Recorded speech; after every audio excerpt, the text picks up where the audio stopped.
Now next phase के अंदर हम लोग बेसिकली डिस्कस करने जा रहे हैं कि फोटोशॉप में फोटो के ऊपर एडिटिंग कैसे होती है। 3 बेसिक और बड़े इंपॉर्टेंट और पावरफुल टूल्स आपके सामने इंट्रोड्यूस कर रहा हूं और तीनों टूल्स को एक ही फेज के अंदर इंट्रोड्यूस कर रहा हूं, इसलिए गौर से उसको समझने की कोशिश कीजिएगा। अगर कोई क्वेश्चन हो तो जरूर पूछ लीजिएगा। इस वक्त मेरे पास बैकग्राउंड पे कोई पेज नहीं है क्योंकि मुझे पिक्चर के ऊपर काम करना है।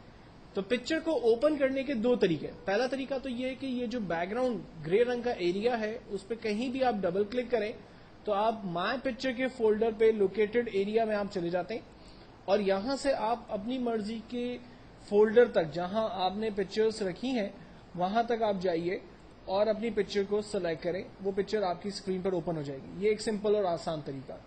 दूसरा तरीका यह है कि आप फाइल के मेन्यू पे जाएं, ओपन की कमांड इस्तेमाल करें और इसी तरह से लोकेशन पर पहुंचे जहां आपकी पिक्चर मौजूद है और अपनी मर्जी की पिक्चर को सिलेक्ट करके जस्ट डबल क्लिक करें, वो पिक्चर आपके पास ओपन हो जाएगी। पिक्चर को ओपन करने के बाद सबसे पहले हम चाहते ये हैं कि इस पिक्चर का बैकग्राउंड हम अपनी मर्जी से चेंज करें। जो इसका बैकग्राउंड इस वक्त आ रहा है वो बैकग्राउंड मुझे नहीं चाहिए, तो हम इस पिक्चर को इसके बैकग्राउंड से अलग करेंगे और ऐसा करने के लिए हम पिक्चर को कट करेंगे। तो पिक्चर को कट करने के लिए सेलेक्ट करने के लिए 3 डिफरेंट टूल्स जो मैं आपके सामने अभी इंट्रोड्यूस करने जा रहा हूं। सबसे पहले आप ये देखें कि पिक्चर जब आप ओपन करते हैं तो आमतौर पे लेयर का नाम बैकग्राउंड लेयर होता है और वो लेयर लॉक होती है।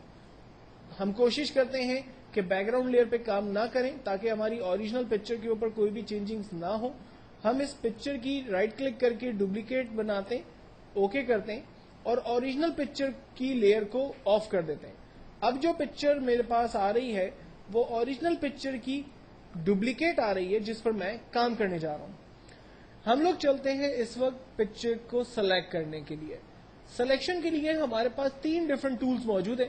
पहला है लूजी, दूसरा है पॉलीगन और तीसरा है मैग्नेटिक टूल। लूजी टूल बेसिकली माउस की तरह बिल्कुल नॉर्मली क्लिक करते हुए आप आगे बढ़े और रेंज बनाइए, सॉर्ट ऑफ कुछ इस तरह से काम करेगा। मैं पिक्चर के एक कॉर्नर से रेंज बनाना शुरू कर रहा हूं और अपने माउस के क्लिक को प्रेस करके रख रहा हूं। जिस तरह से मेरा माउस मूव करेगा सिलेक्शन उसी तरह से ड्रॉ होगी। अगर सिलेक्शन माउस की गलत होगी तो पिक्चर का आउटपुट जब हम फाइनल देखेंगे तो वो काफी खराब हमें नजर आएगा, यानी पिक्चर जो है वो कट हुई भी नजर आएगी। और अगर हमने यहाँ पर अच्छे से रेंज बनाई भी होगी तो डेफिनेटली उसका रिजल्ट भी हमें फाइनली ठीक से नजर आएगा।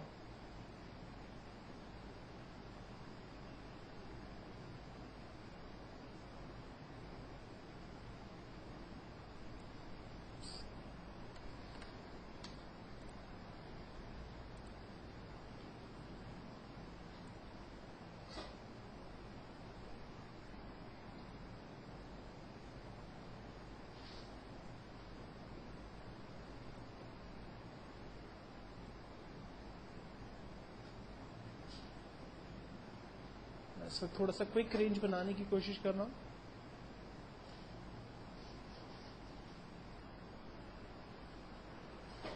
जहां से रेंज को हमने स्टार्ट किया था वहां पर ही उसको एंड करेंगे।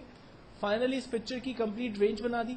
रेंज बनाने के बाद कंपलसरी है कि आप मूव का टूल सेलेक्ट करें और फाइल में जाकर एक न्यू पेज क्रिएट करें। मैं एक नया पेज नॉर्मली 8.5 बाय 11 इंच यानी लेटर साइज पेज ले रहा हूं और ओके कर रहा हूं। अपने इस ब्लैंक पेज पे पिक्चर को लाने के लिए मूव टूल की मदद लेते हुए हम जस्ट पिक्चर को ड्रैग करेंगे एक पेज से दूसरे पेज पर, तो आप देखें पिक्चर की कॉपी हमारे नए पेज पर आ जाएगी। पिक्चर की जिस तरह से हमने रेंज बनाई थी उस तरह से इसकी रेंज आ गई। कंट्रोल टी ट्रांसफॉर्म का टूल है, पहले ही मैं आपको बता चुका हूं।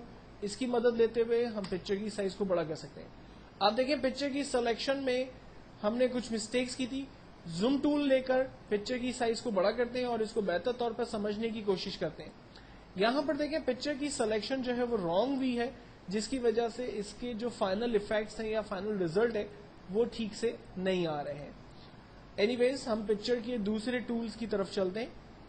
सिलेक्शन जूम टूल की मदद लेते हुए फिट टू स्क्रीन करते हैं और इस पेज की साइज को नॉर्मल करते हैं, मिनिमाइज करते हैं और अपने पहली वाली पिक्चर पर दोबारा चलते हैं। कंट्रोल डी की मदद से इसकी रेंज को खत्म करते हैं और अब लूजी टूल की जगह पॉलीगन टूल से काम करते हैं। पॉलीगन टूल के अंदर अच्छी बात यह है कि ये लाइनों की तरह रेंज बनाता है। जस्ट लाइक आप पहली दफा क्लिक करें, फिर दूसरी दफा क्लिक करें, फिर नेक्स्ट डेस्टिनेशन बताइए, और क्लिक करते करते आप आगे की तरफ बढ़ते चले जाएं और अपनी पिक्चर को सेलेक्ट करते जाएं। अगर सिलेक्शन के दरमियान कोई आप गलत सिलेक्शन बना देते हैं, मिसाल के तौर पर मैंने ये गलत सिलेक्शन बना दी, तो इसको खत्म करने के लिए हम बैक स्पेस का बटन प्रेस करते हैं। जहां पर भी हमने क्लिक किया था, ये उन ऑब्जेक्ट्स को वहां से खत्म करता है। एक्चुअल में जहां पर हम क्लिक करते हैं वहां पर ये डॉट बना देता है, और उस डॉट को हम लोग नोट कहते हैं। तो जब हम लोग बैक स्पेस बटन प्रेस करते हैं तो वो नोट एक्चुअल में रब होते चले जाते हैं।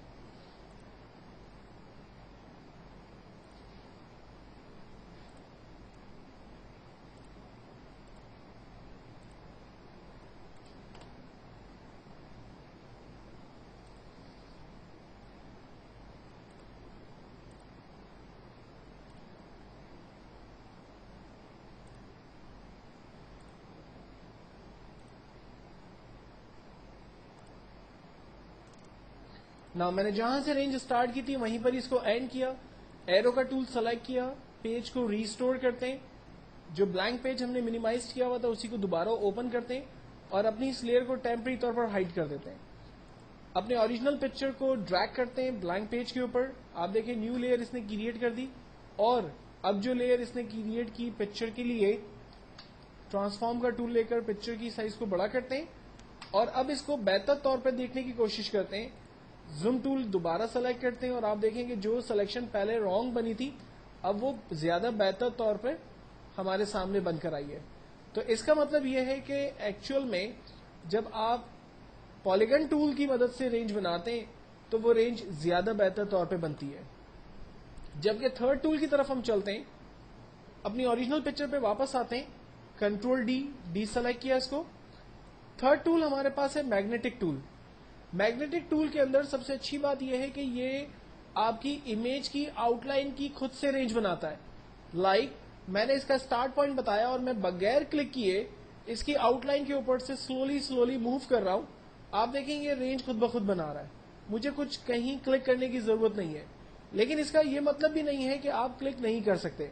अगर मिसाल के तौर पर रेंज बनाते वक्त अगर कंप्यूटर कुछ गड़बड़ करता है तो आप अपनी मर्जी से रेंज क्रिएट कर सकते हैं। आमतौर पे जब बहुत ज्यादा ज्वेलरी या शरारा आमतौर पे ड्रेस के अंदर जब होगा तो कंप्यूटर उस वक्त रेंज को खुद से स्किप करता है और वो बाज़ औक़ात गलत रेंज की तरफ चला जाता है। तो ऐसी सूरत में आपको क्लिक करते हुए खुद से आगे बढ़ना है। और अगर कोई रेंज जो कंप्यूटर गलत बना देता है तो मैं आपको बता चुका हूं कि आप बैक स्पेस टूल की मदद, जस्ट लाइक देखें यहां पर उसने गलत सिलेक्शन की है, तो मैं बैक स्पेस टूल को यूज करते हुए अपनी मर्जी से क्लिक कर रहा हूं और आगे की तरफ बढ़ रहा हूं। और एहतियात से मैं इस पूरी ज्वेलरी को ठीक से रेंज में लेने की कोशिश कर रहा हूं। अक्सर ऐसा होता है कि ड्रेस के अंदर जहां पर हैवी ज्वेलरी या शरारा और इस तरह की ड्रेसिंग होगी वहां पर यह प्रॉब्लम आपको डेफिनेटली फेस करने पड़ेंगे। मैग्नेटिक टूल के अंदर ये चीजें बड़ी कॉमन सामने आती है।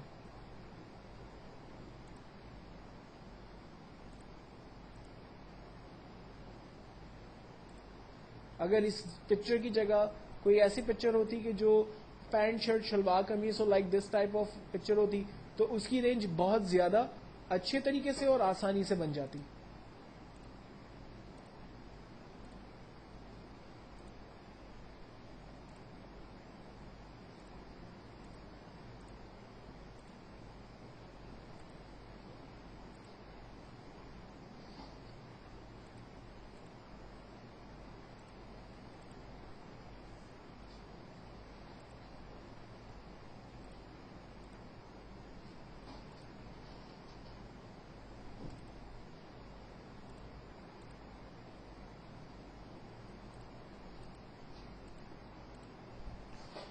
जहां से मैंने रेंज स्टार्ट की वहीं पर इसको एंड किया और एरो का टूल सेलेक्ट करके इस पिक्चर को अपने ब्लैंक पेज पे मूव करता हूं।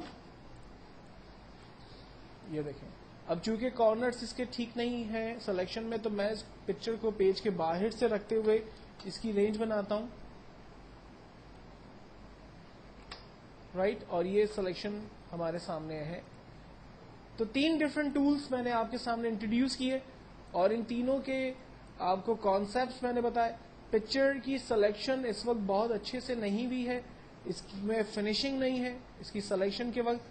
तो अब हम और क्या बेहतर तरीका इस्तेमाल करें कि पिक्चर जो है वो बिल्कुल परफेक्ट कट हो, उसकी सिलेक्शन बिल्कुल परफेक्ट हो, उसके लिए क्या तरीके इस्तेमाल होंगे, ये चीजें मैं नेक्स्ट फेज में आपके साथ डिस्कस करूंगा।